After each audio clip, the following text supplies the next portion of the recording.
தென்னாடுடைய சிவனே போற்றி, எந்நாட்டவர்க்கும் இறைவா போற்றி.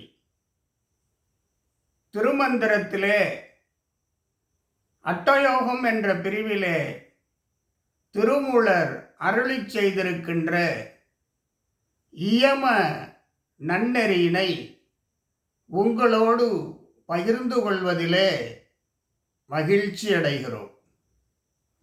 அட்டயோகத்தின் முதல் விதியாக இயம விதியினை திருமூலர் அமைத்திருக்கின்றார். அதை பாடலாக அமைத்திருக்கின்றார்.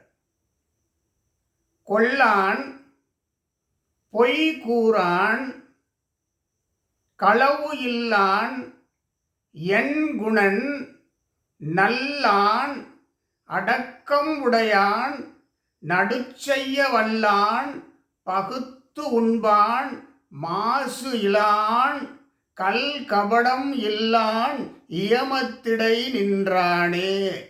இது பாடல். இதிலே 10 நன்னெறிகளை திருமூலர் வகுத்து கொடுத்திருக்கிறார். ஒருவர் அட்டயோகம் பயின்று வாழ்வில் ஒரு நல்ல நிலைக்கு உயர வேண்டும் என்று சொன்னால் அட்டயோகத்தின் முதல் விதியான 10 நன்னெறிகளை கடைபிடிக்க வேண்டும். முதல் நன்னெறி கொல்லான், எந்த உயிர்களையும் கொல்லக்கூடாது.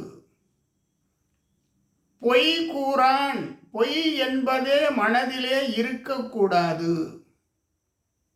களவு இல்லான், களவு திருட்டு என்பது இருக்கக்கூடாது.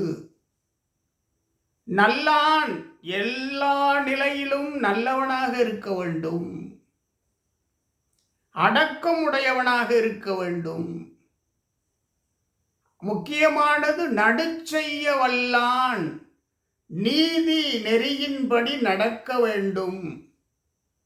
பகுத்து உண்பான், அனைவருக்கும் கொடுத்து பகுத்துண்டு பல்லுயிர் ஓம்புதல்.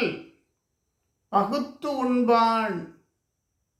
மாசு இலான், எந்த குறையும் இருக்கக்கூடாது. எந்த குற்றமும் இல்லாதவனாக தூயவனாக இருக்க வேண்டும். கல் கபடம் அற்றவன், கல்லும் காமமும் இல்லாது இருக்க வேண்டும். என் குணம் கொண்டிருக்க வேண்டும். என் குணத்தான் 8 குணம். ஆக இந்த 10 கொல்லான், அடுத்த நிலையிலே பொய் கூறான், களவு இல்லான், எண்குணன், நல்லான், அடக்கமுடையான், நடுச்செய்ய வல்லான், பகுத்து உண்பான், மாசு இலான், கல் காமம் இல்லான். இந்த 10 கடைபிடிக்க வேண்டும். அதிலே எண்குணன் ஒன்று இருக்கும். 8 குணங்கள். அதில் முதல் குணமாக அன்பு, அமைதி, பொறாமை என்பதிலிருந்து விலகி பொறாமை இல்லாது இருத்தல், சுத்தமாக இருத்தல், மன வலிமை கொண்டிருத்தல், பிறர்க்கு ஆனந்தத்தை அளித்தல், தர்ம சிந்தனை, பேராசை இல்லாதிருத்தல். இந்த 8 குணம். இதைத்தான் அங்கே 4ஆவதாக திருமூலர் வைக்கிறார். கொல்லான், பொய்கூறான், களவு இலான், என் குணன் 4வது இடத்திலே வைக்கிறார். பிறகுதான் நல்லான், மற்ற குணங்கள் எல்லாம். இப்படி ஒரு அட்டயோகம் பயில்பவர் முதலிலே எதையெல்லாம் விட்டு விலகி இருக்க வேண்டும் என்பதை தெரிந்து கொண்டு அவற்றை கடைபிடிக்க வேண்டும். அதன் பிறகுதான் அடுத்த நிலைக்கு செல்ல வேண்டும். அட்டயோகம் என்பது வெறும் உடற்பயிற்சி சார்ந்தது, ஆசன பயிற்சிகள் சார்ந்தது அல்ல. அது மனப்பயிற்சி சார்ந்தது, குணங்களை சார்ந்தது. என்னென்ன குணங்கள் நம்மோடு இருக்க வேண்டும் என்ற அறிவியல் சார்ந்தது. இந்தந்த குணங்களிலிருந்துதான் யோகம் விளையும்.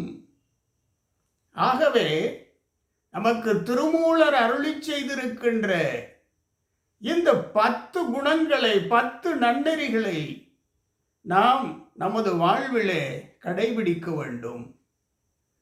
முதலிலே அருமையாக சொல்லுகிறார் அல்லவா, கொல்லான் சொன்னோம். அடுத்து பொய் இல்லாமல் இருத்தல், நல்லது தானே. அடுத்த நிலை களவு இல்லாமல் இருத்தல். அடுத்த நிலை 8 குணங்களை நாம் கையகப்படுத்தி மனதிலே தங்க வைத்தல். அடுத்ததிலே நல்லான் 8 குணங்களை 10 குணங்களை 10 நன்னெறிகளை உங்களோடு பேசினோம். இந்த 10ம் நம்மிடத்திலே இருக்கின்றதா என்பதை நாம் பரிசோதித்து பார்த்து கொள்ள வேண்டும்.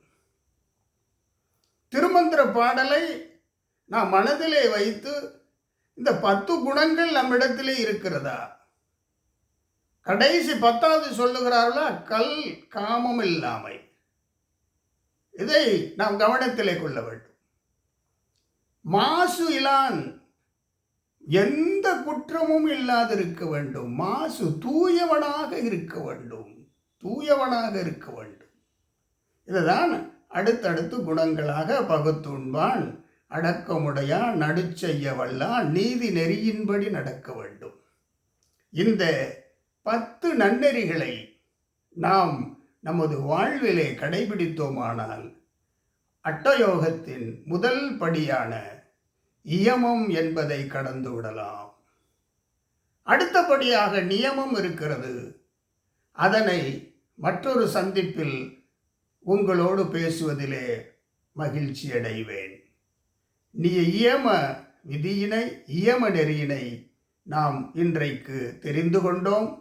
அதிலே இருக்கின்ற 10 நன்னெறிகளை நாம் வாழ்நாளில் முழுமையாக கடைபிடித்து அடுத்த படியான நியமப்படியை நாம் எட்டுவோம். அந்த படியில் நின்று மற்ற படிகளையெல்லாம் கடந்து அட்டயோகம் கடந்து ஆரோக்கியமாக இருப்போம். இறைவனுடைய அருளை பெறுவோம். ஆத்ம ஞானம் பெறுவோம். ஓம் நமச்சிவாய. மீண்டும் சந்திப்போம். நன்றி.